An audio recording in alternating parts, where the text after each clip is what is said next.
in support with Kala Mandir Foundation, a CSR division of Kala Mandir Group. వాట్సాప్లో ఒకేసారి 10 కంటే ఎక్కువ photos పంపించాలనుకుంటున్నారా? అయితే ఇప్పుడు నేను చూపించబోతున్న అప్లికేషన్ యూస్ఫుల్గా ఉంటుంది. ఇక్కడ మనకి టూల్స్ ఫర్ వాట్సాప్ అనే అప్లికేషన్ గూగుల్ ప్లే స్టోర్లో దొరుకుతుంటుంది. వన్స్ దీన్ని మనం డౌన్లోడ్ చేసుకొని ఇన్స్టాల్ చేసుకున్న తర్వాత దీని సర్వీస్ని రన్ చేయాల్సి ఉంటుంది. ఇప్పుడు ఫర్ ఎగ్జాంపుల్ నేను సర్వీస్ని రన్ చేస్తున్నాను. సో ఆటోమేటిక్గా ఇక్కడ మనకు ఆ సర్వీస్ అనేది రన్ అవుతూ ఉంది చూడండి. సో ఇక్కడ నుంచి ఏదన్నా మనం ఒకటి కంటే దాదాపు 10 కంటే ఎక్కువ ఫొటోస్ని షేర్ చేసుకోవాలనుకున్నప్పుడు ఎలాగో ఇప్పుడు నేను ప్రాక్టికల్గా చూపిస్తూ ఉంటాను. దానికంటే ముందు ఈ అప్లికేషన్ నోటిఫికేషన్ యాక్సెస్ని మనం ఎనేబుల్ చేయాల్సి ఉంటుంది.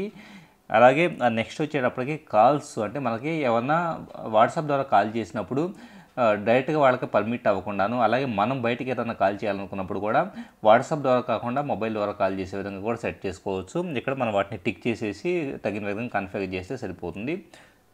సో ఇప్పుడు 10 కంటే ఎక్కువ ఫొటోస్ని పంపించాలనుకున్నప్పుడు గ్యాలరీ అప్లికేషన్ ఓపెన్ చేసి ఇప్పుడు ఫర్ ఎగ్జాంపుల్ నేను 12 ఫోటోల్ని సెలెక్ట్ చేయడం జరిగింది.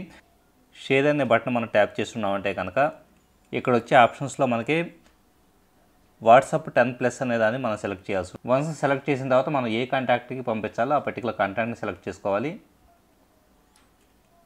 ఇప్పుడు ఫర్ ఎగ్జాంపుల్ నేను కాంటాక్ట్ని సెలెక్ట్ చేసుకున్నాను. ఆటోమేటిక్గా 12 ఫోటోలు నేను యాడ్ చేశాను కదా, 12 ఫోటోలు అనేది దీంట్లో వచ్చినాయి చూడండి.